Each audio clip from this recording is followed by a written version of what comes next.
kita dari kantor. Gimana? Mau camping. PNS pulang kerja nih. Gimana? Si Caca mana? Katanya mau healing dengan berkemah kita. Mau kemah healing. Wah, Caca. Nah, ini dia. Sorry telat, maaf banget. Dari mana, Caca? Ada yang ketinggalan tadi barangnya. Nah, jadi terlambat. Udah datang nih. Oke, ya kan? Kita mulai ya, jangan kemana-mana. Tetap di Tonight Show.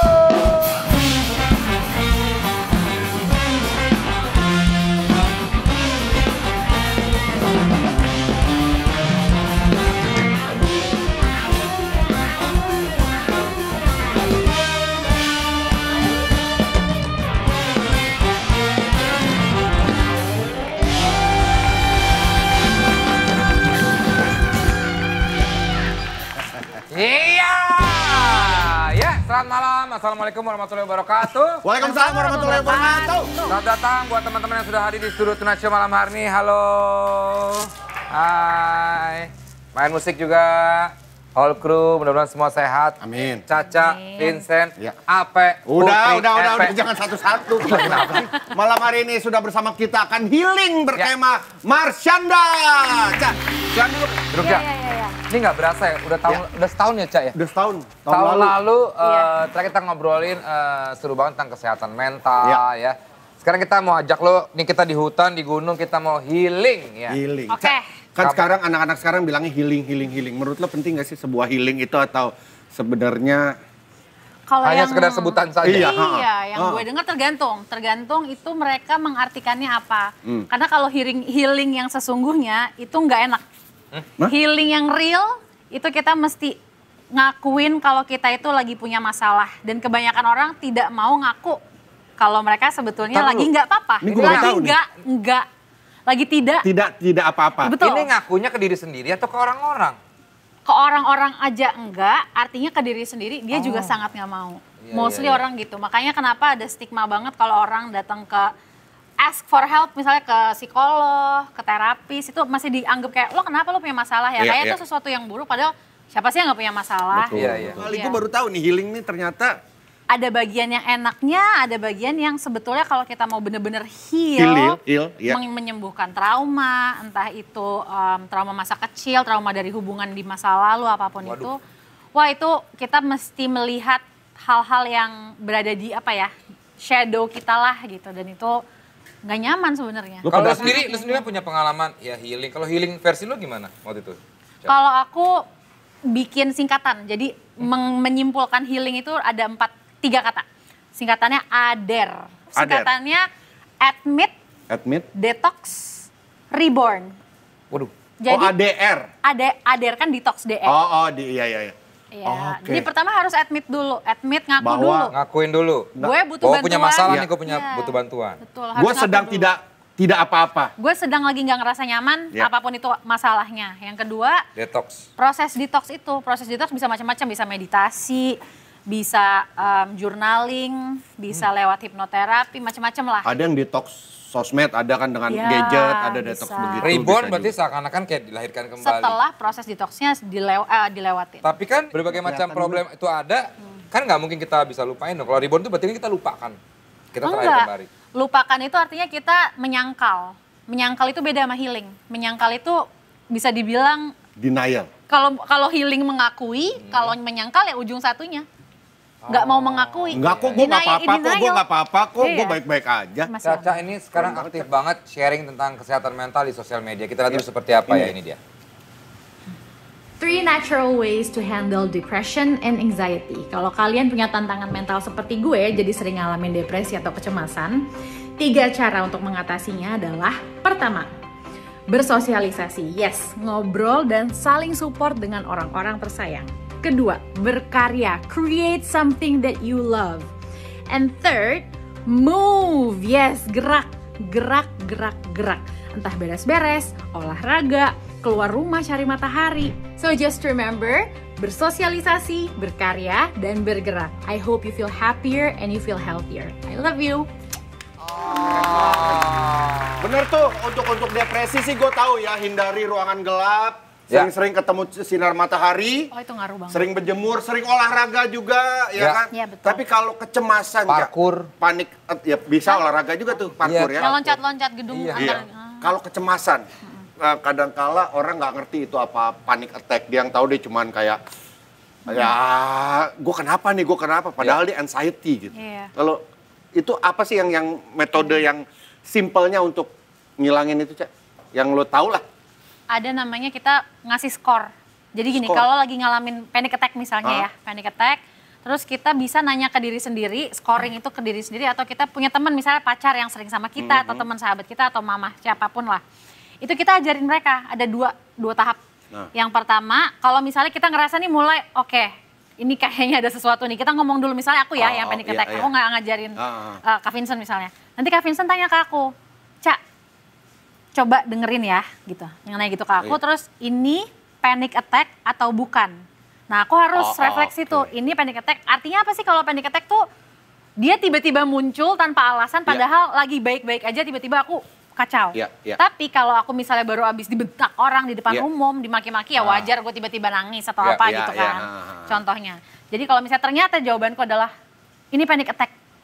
Terus pertanyaan keduanya adalah dari Kak Vincent, oke, skornya berapa 1 sampai 10? 10 tuh parah banget, 1 udah mild aja, tenang gitu, masih bisa diperbaikin lah. Kalau misalnya orang itu bilang, ini kayaknya 6 nih. Biasanya yang harus kita expect tuh jangan kaget kalau setelah kita mengakui, dia lama-lama naik malah skornya. Tapi dengan naik tuh ibaratnya kayak uap, dia naik ke permukaan nanti hilang. Jadi harus dirilis. Kita harus feeling what we want to heal. We have to feel what we want to heal. Dan biasanya tuh nggak nyaman. Tapi Cak, ini kok mau nanya juga ya, mungkin banyak yang bertanya juga. Lo kan sering sharing di sosial media, tadi Vincent nanya ke lo juga, lo menjelaskan. Tapi gini, gimana orang bisa percaya kalau lo sendiri kan sebetulnya mengalami itu gitu, Cak? Nah itu gimana?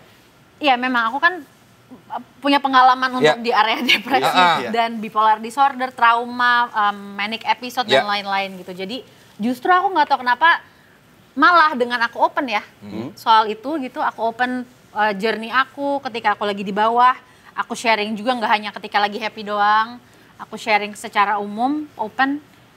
Justru orang-orang yang datang ke aku malah ngerasa ini kayaknya kalau gue cerita sama Caca, pasti Caca akan ngerti. Malah mereka trust, padahal mereka nggak kenal. Bisa loh mereka ngirim DM panjang lebar soal gue lagi bimbang banget nih mau cerai, masalah-masalah yang personal banget, malah ada yang bilang kayak, Ca gila gue nonton konten lo dan gue nggak jadi bunuh diri.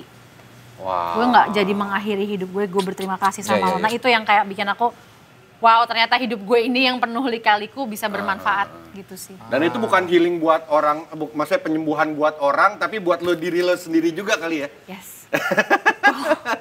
Ini mau nanya, Ji lo ngapain sih tuh lama banget Ji? Oh iya oke. Kita flashback sedikit ke zaman Caca main sinetron ya. Ibu Peri. Judulnya ini apa? Bidadari, ya kan? Nah kita punya Ibu Peri nih. Thank you ya. Cak, tapi kan kalau ngomongin soal anxiety, terus juga apa ya? Nggak percaya diri, segala macam tuh.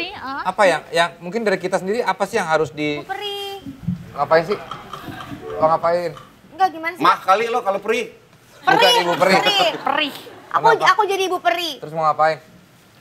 Ibu Peri akan mengambilkan bintang. Ya lu yang pede gitu, hai aku Ibu Peri. Oke, Peri. Sini Ibu Peri biar kelihatan. Hai, aku Ibu Peri. Nah gitu dong. Gue kira sugar glider. Aku akan mengambilkan bintang. Untuk apa? Rock and roll. Untuk apa ngambil bintang? Untuk memberikan pertanyaan. Kan kalau di sinetron dulu bintang-bintang itu gunanya apa sih? Cak? Jadi ceritanya tuh kalau di Bidadari sinetron itu, ibu kandung aku tuh ceritanya udah meninggal. Aku pakai juga nih ikan nih. Ngeliat bintang-bintang itu. Iya benar. Nah itu Ngeliat udah bintang dijelasin. inget almarhum orang tuaku Itu. ceritanya di sinetron itu. Oke, Bidakara coba ambilin. Bidadari. Bidadari. Peri. Masa aku Bidakara. Ambilin dong. Ambil satu dong bintangnya. Aku ambil ya. Oke. Nah, kan emang ini tugas aku tuh gini. Iya doang. tanya. Oke. Kak Caca, Oke. andai kamu bisa punya kekuatan super, kekuatan apa yang pengen kamu punya? Sebutin satu. Aku, tapi ini nggak bakal bisa, yang namanya pakai superpower ya. Iya, kan berandai. Aku pengen banget bisa ngerasain dan ngambil rasa-rasa pain orang-orang yang aku sayang. Dan dengan aku ngelakuin itu mereka heal dengan sendirinya, tapi nggak mungkin. Enak banget tuh. Tapi kan kasihan buat dianya dong. Tapi Loh, kalau tapi kan tapi aku dibuang yang kuat lagi. ceritanya. Oh, iya, Nggak dibalikin ke dia kan, Iya, aku dibuang. nggak kenapa-napa, pengennya Iya, gitu. iya. Pengennya emang kuat. Tapi kan sekarang Kak Caca kan jadi terapis juga kan, maksudnya bukan yang tadi konsultasi healing itu kan sama sebenarnya hampir mirip-mirip sama kekuatan super itu kan, mendengarkan orang, membantu Iya, orang, Ca. habis itu nanti kakak ngebantu mereka Tanpa lo ngereleasing. sadari, Cak, dia adalah Iya. superhero bagi orang-orang yang membutuhkan. membutuhkan. Tapi Next question, Ibu Peri boleh ambil bintang lagi nggak boleh. nih? Oke deh. Oke, Ibu Peri mau nanya lagi nih. Andai kalian jadi orang terkaya di dunia, apa yang mau kamu beli? Coba dari Kak Desta. Apa ya? Nggak muluk-muluk, gue paling ya gue beli bumi, udah. Belinya sama siapa? Lu beli bumi? Lu bayarnya sama siapa? Ya sebumi gue bayarin. Iya, semua. bayarnya sama siapa? Hah? Bayar sama siapa? Iya, iya. Transaksinya Ya sama orang masing-masing. sama Pak Mi. Bukan misalnya tanah ini gue beli Bumi. sama orangnya. Ini tanah gue beli sama orangnya. Negara ini gue beli sama presidennya gitu loh. Ya kan? Oh. Ah bisa dari lah pokoknya. satu dunia jadi. Namanya lebih. juga kaya bro. Ini kan andai-andai, udah lah Iya, bro. iya. Kalau gua menjadi orang terkaya di dunia, gua akan beli semua peralatan militer sehingga tidak ada perang di muka bumi ini. Kalau militernya nggak ada, misalnya ada orang rusuh gimana? Nggak apa-apa, kan orang rusuh kan nggak Nanti harus pakai semuanya- di rudal. Iya. Bukan orang rusuh berantem nih, yang ngamanin siapa? Pukul pakai rotan. Nanti semua orang pada ke rumah KS, pinjem senjata, senjata. Kalau Caca apa? Ada apa, Cak? Kalau aku jadi orang paling kaya, aku mau beli sebanyak-banyaknya rumah buat orang-orang. Ternyata tuh banyak loh orang yang suffering, terus mereka dicuekin sama keluarganya. Dan aku pernah dan sering ketemu orang-orang kayak gitu.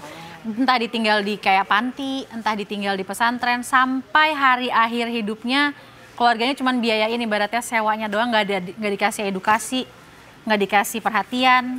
Ditinggal aja udah, banyak orang kayak gitu, banyak banget. Iya, banyak di Indonesia di daerah-daerah terpencil. Bayangin kalau mereka punya orang yang setiap hari visit mereka, tapi yang bener-bener care. Terus dikasih edukasi, enggak kamu itu stres atau depresi karena ada penyebabnya, enggak kamu tiba-tiba jadi gini, kamu tuh baik-baik aja, caranya gini untuk healing. Coba kita bisa memfasilitasi itu. Itu kan Jangan cuma ibu yang care. Mother care. mother care. Oke, Ibu Peri udah kasih pertanyaan, ada 2, udah ambil bintang, saatnya Ibu Peri pergi ya. Cuma gitu dong. Tuh. Pria abal-abal. Assalamualaikum warahmatullahi wabarakatuh. Taruh. Nggak boleh gitu. Marah, Bu Perinya marah. Oke, nanti setelah ini kita akan bermain juga sama Caca, sama satu tamu kita lagi di Tonight Topology. Kalian bisa minta maaf kepada siapapun atau apapun, tetap di Tonight Show.